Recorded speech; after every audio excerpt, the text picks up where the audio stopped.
The first is referred to as unbounded inequalities.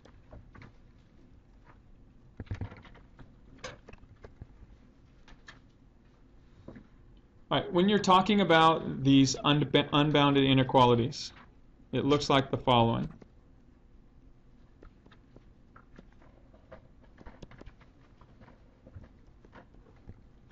Okay, when you work to solve these types of inequalities, you're going to be left with a variable on one side of the inequality and then a numerical value on the other side.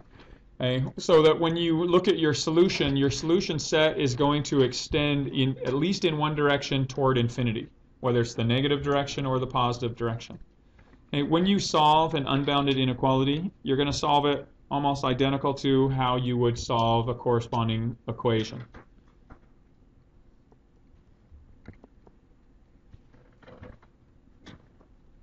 And so basically what you're doing is you are going to move all the variables to one side.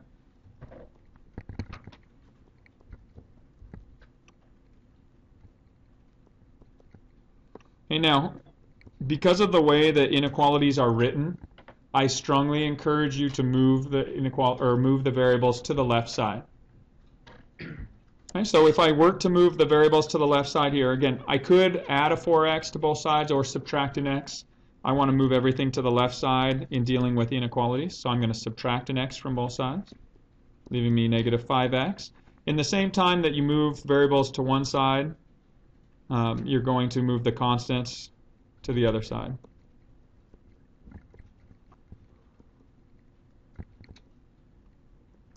Okay, so here I'm going to move my constants over to the right.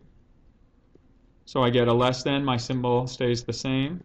The only way that you would change this inequality symbol is if you multiply or divide by a negative number, okay, which is going to happen here in the next step.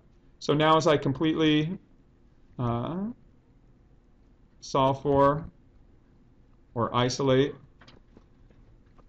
the variable, here I'm undoing the operations by dividing both sides by a negative 5. And because I divided by a negative number, anytime you're dividing or multiplying by a negative in dealing with inequalities, you flip the symbol.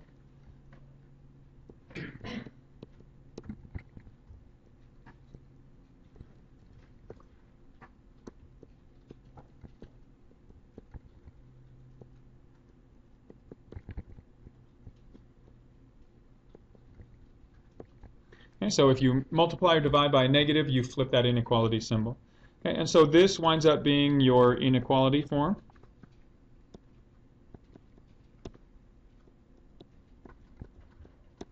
And if you're looking to, or again, notice this is saying that x is greater than 1.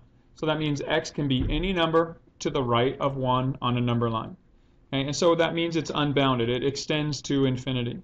Okay, and you can see that unbounded extension when you write this in interval notation.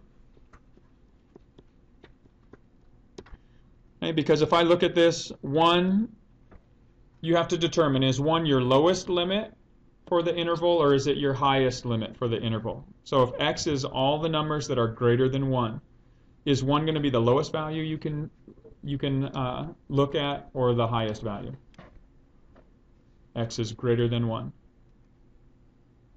1's going to be the lowest. So 1's your lower limit. You're going to extend all the way to infinity in the positive direction. Okay, and then you determine in interval notation which grouping symbols you use to bound these intervals. So the infinity can never be reached. Since it can't be attained, it's always going to be a parentheses. And the 1 is 1 included in our set based on the inequality used. There's no equal to, so 1 is not included either, so there'll be a parentheses there also. So this is what your interval notation would look like for this inequality. All right, if you're following through with this, you want to move all your x's to one side, easiest because of just the nature of an inequality. Move your x's to the left. At the same time, you can move your constants to the right. That gives you a negative 10x is greater than negative 10. Now notice, I didn't switch my symbol yet, right? Because I haven't multiplied or divided by a negative. I simply subtracted values.